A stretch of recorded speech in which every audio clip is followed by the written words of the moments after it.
नमस्ते दोस्तों। आज हम लोग श्रीमद् भगवत गीता यथारूप का अध्याय 2 का 12वां भाग पढ़ेंगे। इसकी शुरुआत यहाँ से हो रही है। विषया विनिर्वतन वर्तन्ते निराहारस्य देहिना रजवर्षा रजोपयश्च परम दृष्टा वर्तते। विषया मतलब इंद्रिय भोग की वस्तुएं विनिर्वते दूर रहने के लिए अभ्यास की जाती है। निराहारस्य निषेधात्मक प्रतिबंधों से देहवान जीव के लिए रसवर्जम स्वाद का त्याग करता है। रस भोगेश्च अपि यद्यपि अस्य उसका परम अत्यंत उत्कृष्ट वस्तुएं दृष्टा अनुभव होने पर निर्वर्तते वह समाप्त हो जाता है। देहधारी जीव इंद्रिय भोग से भले ही निवृत्त हो जाए पर उनमें इंद्रिय भोगों की इच्छा बनी रहती है। लेकिन उत्तम रस के अनुभव होने से ऐसे कार्यों को बंद करने पर वह भक्ति में स्थिर हो जाता है। तात्पर्य: जब तक कोई आध्यात्म को प्राप्त न हो तब तक इंद्रिय भोग से विरत होना असंभव है। विधि विधानों द्वारा इंद्रिय भोग को संयमित करने की विधि वैसी ही है जैसे किसी रोगी के किसी भोज्य पदार्थ खाने पर प्रतिबंध लगाना, किंतु इससे रोगी की न तो भोजन के प्रति रुचि सामान्य होती है और न वह ऐसा प्रतिबंध लगाया जाना चाहता है। इसी प्रकार अल्पज्ञानी व्यक्तियों के लिए इंद्रिय संयमन के लिए अष्टांग योग जैसी विधि की संस्तुति की जाती है, जिसमें यम, नियम, आसन, प्राणायाम, प्रत्याहार, धारणा, ध्यान आदि सम्मिलित है, किंतु जिससे कृष्ण भावनामृत के पथ पर प्रगति के कर्म में परमेश्वर कृष्ण के सौंदर्य का रसास्वादन कर लिया है, उसे जड़ भौतिक वस्तुओं में कोई रुचि नहीं रह जाती है। अतः आध्यात्मिक जीवन से में ये सारे प्रतिबंध अल्प ज्ञानी नव दीक्षितों के लिए हैं। ऐसे प्रतिबंध तभी तक ठीक हैं जब तक कृष्ण भावनामृत में रुचि जागृत नहीं हो जाती, और जब तक वास्तव में रुचि जग जाती है तो मनुष्य में स्वतः ऐसी वस्तुओं के प्रति अरुचि हो जाती है। यततो यापि कौन्तेय पुरुषस्य विक्षिप्तम् इंद्रियाणि प्रमाथिनि हरन्ति प्रसभः मना। यततः मतलब प्रयत्न करते हुए ही, निश्चय ही, अपि के बावजूद, कौन्तेय हे कुंती पुत्र, पुरुषस्य मनुष्य की विक्षिप्त विवेक से युक्त इंद्रियाणि इंद्रियां प्रमाथिनि उत्तेजित, हरन्ति फेंकती है, प्रसभम बल से मन को। हे अर्जुन, इंद्रियां इतनी प्रबल तथा वेगवान है कि वे उस विवेकी पुरुष के मन को भी बलपूर्वक हर लेती है जो उन्हें वश में करने का प्रयत्न करता है। तात्पर्य: अनेक विद्वान ऋषि, दार्शनिक तथा आध्यात्मवादी इंद्रियों को वश में करने का प्रयत्न करते हैं, किंतु उनमें से बड़ा भी कभी कभी विचलित मन के कारण इंद्रिय भोग का लक्ष्य बन जाता है। यहाँ तक कि विश्वामित्र जैसे महर्षि तथा पूर्ण योगी को भी मेनका के साथ विषय भोग में प्रवृत्त होना पड़ा, यद्यपि वे इंद्रिय निग्रह के लिए कठिन तपस्या तथा योग कर रहे थे। विश्व इतिहास में इसी तरह के अनेक दृष्टांत हैं। अतः पूर्णतया कृष्ण भावना भावित हुए बिना मन तथा इंद्रियों को वश में कर सकना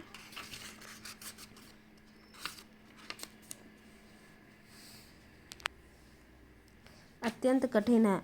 मन को कृष्ण में लगाए बिना मनुष्य ऐसे भौतिक कार्यों को बंद नहीं कर सकता। परम साधु तथा भक्त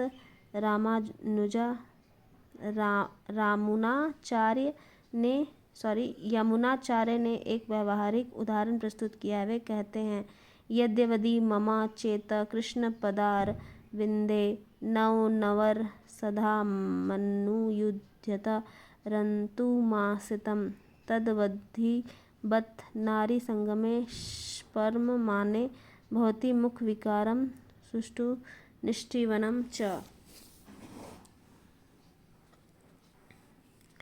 जब से मेरा मन भगवान कृष्ण के चरणारविंदों की सेवा में लग गया है और जब से मैं नित्य नव दिव्य रस का अनुभव करता रहा हूँ, तब से स्त्री प्रसंग का विचार आते ही मेरा मन उधर से फिर जाता है और मैं ऐसे विचार पर थू करता हूँ। कृष्ण भावनामृत इतनी दिव्य सुंदर वस्तु है कि इसके प्रभाव से भौतिक भोग स्वतः निरस हो जाता है। यह वैसा ही है जैसा कोई भूखा मनुष्य प्रचुर मात्रा में पुष्टिदायक भोजन करके अपनी भूख मिटा ले। महाराज अम्बरीश की परम योगी दुर्वासा मुनि पर इसलिए विजय पा सके क्योंकि उसका मन निरंतर कृष्ण भावनामृत में लगा रहता था। स वै मनः कृष्ण पदारविन्दयो वंचासी वैकुंठ गुणानुवर्णने तानि सर्वाणि संयम युक्ति आशित मत्परः वसे हि यस्येन्द्रियाणि तस्य प्रज्ञा प्रतिष्ठिता। तानि उन इंद्रियों को सर्वाणि समस्त संयम वश में करके युक्ति लगा हुआ आसित स्थिर होना चाहिए। मत परः मुझमें वसे पूर्णतया वश में ही निश्चय ही यस्य जिसकी इंद्रियां तस्य उसकी प्रज्ञा चेतना प्रतिष्ठिता स्थिर। जो इंद्रियों को पूर्णतया वश में रखते हुए इंद्रिय संयमन करता है और अपनी चेतना को मुझमें स्थिर कर देता है वह मनुष्य स्थिर बुद्धि कहलाता है। तात्पर्य इस श्लोक में बताया गया है कि योग सिद्धि की चरम अनुभूति कृष्ण भावनामृत ही है। जब तक कोई कृष्ण भावना भावित नहीं होता है तब तक इंद्रियों को वश में करना संभव नहीं है। जैसा कि पहले कहा जा चुका है, दुर्वासा मुनि का झगड़ा महाराज अम्बरीश से हुआ क्योंकि वे गर्ववश महाराज अम्बरीश पर क्रोध हो गए, जिससे अपनी इंद्रियों को रोक नहीं पाए। दूसरी ओर यद्यपि राजा मुनि के समान योगी न था, किंतु वह कृष्ण भक्त था और मुनि के सारे अन्याय सह लिए, जिससे वह विजयी हुआ। राजा अपने इंद्रियों को वश में कर सका क्योंकि उसमें निम्नलिखित गुण थे, जिसका उल्लेख श्रीमद् भगवद गीता में हुआ है। स वै मनः कृष्ण पदारविन्दोश्वर्चांसि वैकुंठ गुणानुवर्णने करो हरे मंदिर मर्जानादिषु सूत्रचक्राय च्युत सत्कथोदये मुकुंद लिंगालय दर्शने दृश्यो तद्भृत गात्रस्पर्शे संगमं घ्राणं च तत्पादसरोसौरभे श्रीमत्तुलस्य रसना तत्प्रीते पादोहरे क्षेत्र पदानुसर्पणेन शिरो हर्षिकेश पदाभिवन्दने काम च दस्ये न तु कामयया यथोच्च श्लोक जनाश्चरति। राजा अम्बरीश ने अपने मन भगवान कृष्ण के चरण विंदों पर स्थिर कर दिया, अपनी वाणी भगवान के धाम की चर्चा करने में लगा दी, अपने कानों को भगवान की लीलाओं को सुनने में, अपने हाथों को भगवान के मंदिर साफ करने में, अपनी आँखों को भगवान का स्वरूप देखने में, अपने शरीर को भक्त के शरीर को स्पर्श करने में, अपनी नाक को भगवान के चरण विंदों पर वेट किए गए फूल की गंध सूंघने में, अपनी जीभ को उनके द्वारा अर्पित तुलसी दलों का आस्वाद करने में, अपने पाँवों को जहाँ जहाँ भगवान के मंदिर हैं उस स्थान की यात्रा करने में, अपने सिर को भगवान को नमस्कार करने में तथा अपनी इच्छाओं को भगवान की इच्छाओं को पूरा करने में लगा दिया। और इन गुणों के कारण वे भगवान के मतपर भक्त बनने के योग्य हो गए। इस प्रसंग में मतपर शब्द अत्यंत सार्थक है। कोई मतपर किस तरह हो सकता है, इसका वर्णन महाराज अम्बरीश के जीवन में बताया गया है। मत पर परंपरा के महान विद्वान तथा आचार्य श्री बलदेव विद्याभूषण का कहना है कि मत भक्ति प्रभावेन सर्वेन्द्रिय विजय पूर्विका स्वादात्म दृष्टि स्थूल भेति भाव इंद्रियों को केवल कृष्णा की भक्ति के बल से वश में किया जा सकता है। कभी कभी अग्नि का भी उदाहरण दिया जाता है। जिस प्रकार जलती हुई अग्नि कमरे के भीतर की सारी वस्तुएं जला देती है, उसी प्रकार योगी के हृदय में स्थित भगवान विष्णु सारे मलों को जला देते हैं। योग सूत्र भी विष्णु का ध्यान आवश्यक बताता है, शून्य ही नहीं। तथाकथित योगी जो विष्णु पद को छोड़कर अन्य वस्तु का ध्यान करते हैं, वे केवल मृग मरीचिकाओं की खोज में वृथा ही अपना समय गंवाते हैं। हमें कृष्ण भावना भावित होना चाहिए, भगवान की भक्ति अनुरक्त होना चाहिए। असली योग का यही उद्देश्य है। ध्यायतो विषयान पुंसः संगते पुष्पजायते संगात् संजायते कामः कामात् क्रोधे भिजायते।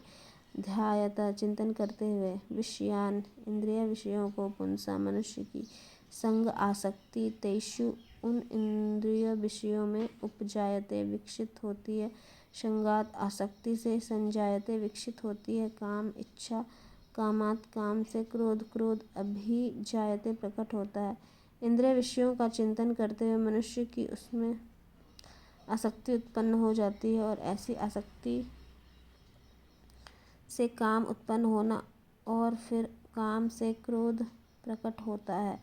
तात्पर्य, जो मनुष्य कृष्ण भावना भावित नहीं है, उसमें इंद्रिय विषयों के चिंतन से भौतिक इच्छाएं उत्पन्न होती है। इंद्रियों की किसी न किसी कार्य में लगे रहना चाहिए, और यदि वे भगवान की दिव्य प्रेमा भक्ति में नहीं लगी रहेगी तो वे निश्चय ही भौतिकतावाद में लगाना चाहेगी। इस भौतिक जगत में हर एक प्राणी इंद्रिय विषयों के अधीन है, यहाँ तक कि ब्रह्मा तथा शिव जी भी। तो स्वर्ग के अन्य देवताओं के विषय में क्या कहा जा सकता है। इस संसार के जंजाल से निकलने का एकमात्र उपाय कृष्ण भावना भावित